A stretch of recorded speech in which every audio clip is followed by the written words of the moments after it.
Today we get to use all kinds of materials to make some small but useful finger puppets.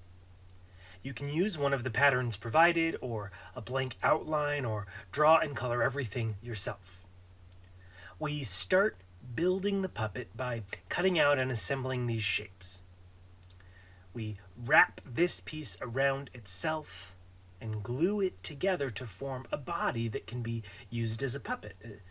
And then a similar process for a head and arms and anything else you want.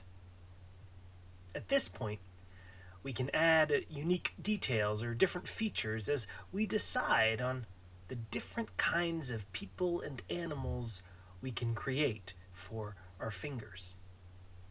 Feel free to use the other materials to help bring your unique creations to life. Of course, no matter how exciting or unique your puppets look, you're not actually done until you start to use them as puppets.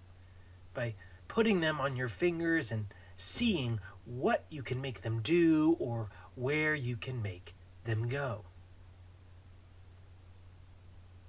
There's a story that Jesus told about 3 workers who were entrusted with some of their master's money. The master gave a different amount to each of them, but he expected that they all would use it wisely.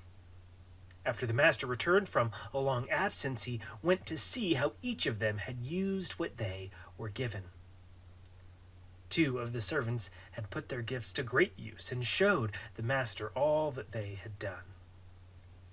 But the 3rd worker had been so worried about keeping everything he had that he didn't bother doing anything with it. He just dug a hole and let the gift sit there in the ground. He didn't realize the point of the gift in the first place, that he was entrusted with the master's money to make the most of what he had been given.